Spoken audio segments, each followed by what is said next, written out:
కార్యదర్శి శంషుల్ హక్ గారిని మాట్లాడాల్సిందిగా కోరుతున్నాను.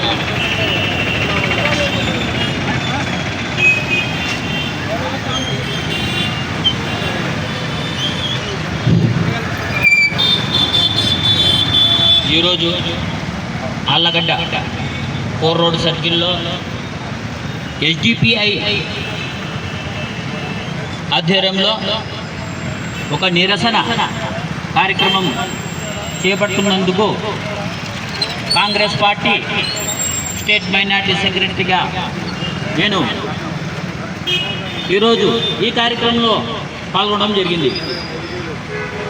దేశంలో 2014 నుండి మోడీ వచ్చినప్పటి నుండి దేశంలో అరాచక పాలన, పేదలను, మైనార్టీలను, ఎస్సీలను, బీసీలను, అణగారిన వర్గాలను దోచుకోవడం, దోపిడీ చేయడం, గుండా రాజకీయం చేయడం తప్ప దేశంలో ఒకటేనా మంచి పని చేసిందనో చూపిమను. ఈరోజు దేశంలో సాధులు, సన్నాసులు రాజకీయం వెళ్తూ ఉన్నారు. మంచివారు, మేధావి, మంచి చదువుకున్నవాడు ఈరోజు ఫేస్బుక్లో, సెల్లుల్లో ఈరోజు దేశంలో ఏం జరుగుతుందో చూస్తూ ఉన్నాడు.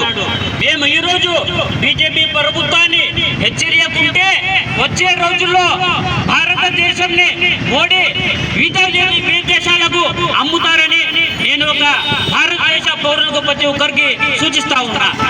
ఇంకోటి, ఢిల్లీలో వచ్చి 3 నెలలు ప్రభుత్వం పేద ప్రజలు గుడిసెలు వేసుకొని నివసిస్తూ ఉంటారు. 14 మంది ప్రధానులు పోయినారు, వాళ్ళకి ఇబ్బంది రాలే పేద ప్రజల ఇల్లు. పాపం ఇప్పుడు వచ్చిన బీజేపీ ప్రభుత్వానికే పేద ఇల్లు అడ్డం వచ్చినాయి. దేశంలో అభివృద్ధి చేయాలి, ఏ మూలను అభివృద్ధి చేసావు చెప్పు ఒక మాట.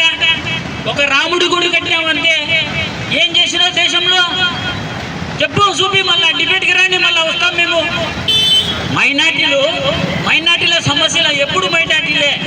వక్ఫ్ చట్టాలని ఇస్లాం మీద పడి ఏడ్చడం ఏంది అని నీకు దేశ ప్రజలు అవకాశం ఇచ్చారు. దేశంలో పరిపాలన మంచిగా సక్రమంగా చేయి, ఇంకొక 4 సార్లు ప్రధానమంత్రి అవుతావు. ఇది వచ్చేటప్పటి నుంచి దేశంలో కుళ్ళు రాజకీయం, కుతంత్ర రాజకీయాలు, ఒక హిట్లర్ లాగా నువ్వు మిగిలిపోతావు దేశంలో. ఈ ఎస్డిపిఐ ఒక కాంగ్రెస్ పార్టీ ఇండియా కూటమిలో ఒక భాగ్యస్వామ్యం. మనం వచ్చే రోజుల్లో 2029లో భారత బీజేపీ పార్టీని బుద్ధి చెప్పి గద్దె దించేంత వరకు ఆనాటి నాయకుడు కష్టపడుతూనే ఉంటాం. ఎస్డిపిఐ కానీ ఎక్కడైతే పేద ప్రజలకు ఇబ్బంది జరుగుతుందో అప్పుడు ముందర ఉండి అందరు ప్రజల సమస్యలను పోరాడుతూ ఉంది. ఈరోజు దేశంలో SDPI social democratic party of India ఒక జాతీయ ప్రాంతీయ పార్టీ కాదు, జాతీయ పార్టీ. ఒక గుర్తించాల్సిన అవసరం చాలా మందికి అసన్నమైంది. కాబట్టి ప్రతి ఒక్కరూ ఈరోజు చేస్తున్న భారత బీజేపీ పార్టీ ప్రజలను చేసింది ఏమీ లేదు. వాళ్ళు 2014లో ప్రతి సంవత్సరం 2 కోట్ల ఉద్యోగాలు ఇస్తామన్నారు. ఏ రాష్ట్రంలో అయినా, వాళ్ళ బీజేపీ రాష్ట్రాల్లో ఏ రాష్ట్రంలో అయినా కనీసం 1 లక్ష ఉద్యోగాలు ఏమన్నా వచ్చాయా ఎవరికన్నా? ఈరోజు దేశం యువత ఫేస్బుక్లో, రీల్స్లో, టిక్టాక్లో వాళ్ళకు ఉపాధిలాగా యువత కానీ మహిళలు కానీ ఈరోజు డ్యాన్స్ చేస్తున్నారంటే దేశం ఎంతవరకు నువ్వు డిజిటల్ చేసినావో ఇండియాకు నువ్వు ఒకసారి అర్థం చేసుకో. తర్వాత రైతులకు ఎప్పుడన్నా మేలు చేశావా? ఇప్పుడు బీజేపీ ప్రభుత్వం 3వసారి వచ్చి 13 నెలలు అవుతుంది. ప్రతి 4 నెలలకు ఒకసారి రైతుల అకౌంట్లో 2000 ఇవ్వాలి.